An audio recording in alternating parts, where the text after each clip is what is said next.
এখন আমি আপনাদের সাথে শেয়ার করছি অল্প তেলে অল্প সময়ে সম্পূর্ণ নিরামিষভাবে করে নেওয়া আলু ভাজির একটি রেসিপি। এই সুস্বাদু আলু ভাজিটা নিরামিষের দিন ডালের সাথে খেতে কিন্তু খুবই বেশি সুস্বাদু হয়। ঠিক একই রকমভাবে ডালের সাথে খাওয়ার জন্যে আলু ভাজি করে নেওয়ার জন্যে কোনো প্রকার স্কিপ না করে সম্পূর্ণ ভিডিওটি আমার সাথে থেকে দেখে নিন।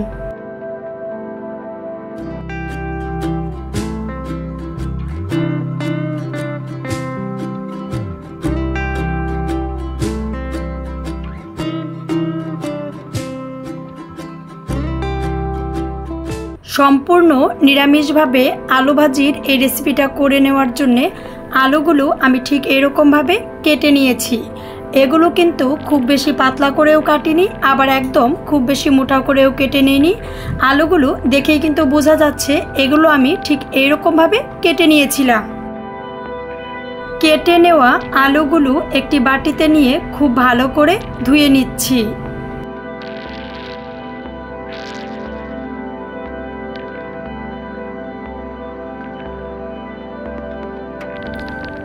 দুই তিনবার জল চেঞ্জ করে করে আলুগুলো ধুয়ে নেওয়ার পর একটি বাটিতে বেশ অনেকটা জল দিয়ে আলুগুলো বেশ অনেক সময়ের জন্য ভিজিয়ে রাখছি। এতে কি হয়, আলুর যে কষটা থাকে বের হয়ে যায়, আলুগুলো ভাজতে গেলে একটা আরেকটার সাথে লেগে যায় না। বেশ কয়েকবার জল চেঞ্জ করে করে আলুগুলো ধোয়ার পর একটি বাটিতে জল দিয়ে রেখে দিয়েছিলাম। এখন একটি ছাকনাতে আলুগুলো তুলে নিচ্ছি। আলুগুলো ছাকনাতে তুলে নেওয়ার পর জল ঝরিয়ে নিয়ে টিস্যু দিয়ে আলুগুলো খুব ভালো করে মুছে নিচ্ছি। পরিষ্কার সুতি কাপড় দিয়েও আলুগুলো খুব ভালো করে মুছে নিতে পারেন। আমি টিস্যু দিয়ে আলুগুলো ভালো করে মুছে নিচ্ছি যাতে আলুর গায়ে কোনো প্রকার জল লেগে না থাকে।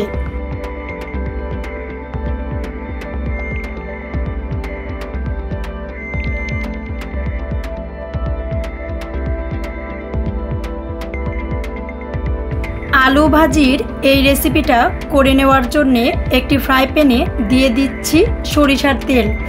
আমি বেশিরভাগ রান্নাগুলো সরিষার তেল দিয়েই করে থাকি, এর জন্যে সরিষার তেল নিয়েছি। আপনি ইচ্ছা করলে সয়াবিন তেলটাও ব্যবহার করতে পারেন। তেল বেশ ভালো গরম হয়ে যাওয়ার পর দিয়ে দিচ্ছি আলুগুলো কিন্তু আমি ভালো করে ধুয়ে নিয়ে একদম টিস্যু দিয়ে জল শুকিয়ে নিয়েছিলাম। এখন গরম তেলে দিয়ে দিচ্ছি। টেস্ট অনুযায়ী দিয়ে দিচ্ছি লবণ দিয়ে মিডিয়াম লো আঁচে রেখে আলুগুলো বেশ অনেকটা সময় ভেজে নিচ্ছি।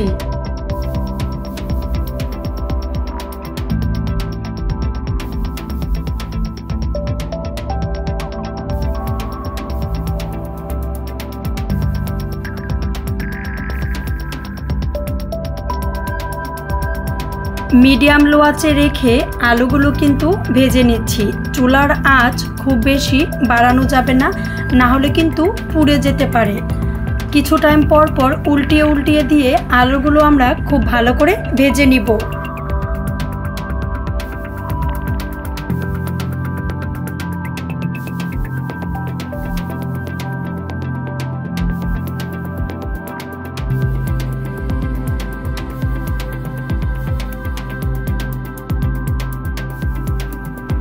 অল্প পরিমাণে দিয়ে দিচ্ছি হলুদের গুঁড়া।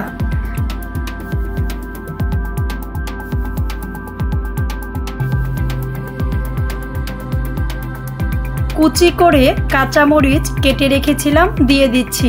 এই মরিচটা কিন্তু বেশ অনেকটা আগে দেওয়া যাবে না, আলুগুলো যখন 70% ভাজা হয়ে যাবে ঠিক তখন দিয়ে নিতে হবে, তাহলে ঝালও ঠিকঠাক লাগবে, দেখতেও অনেকটা সুন্দর লাগবে। মরিচটাও খুব বেশি ভাজা হয়ে যাবে না, এরকম অবস্থায় মরিচটা খেতে কিন্তু অনেকটা ভালো লাগে।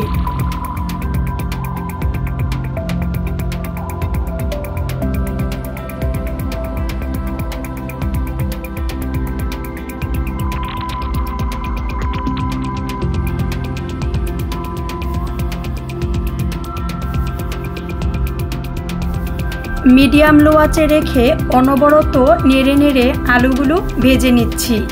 আলুগুলো কিন্তু আমাদের ভেজে নেওয়া শেষ। কড়াইটা ঘুরিয়ে ঘুরিয়ে আলুগুলো বেশ কয়েকবার উল্টিয়ে দিচ্ছি।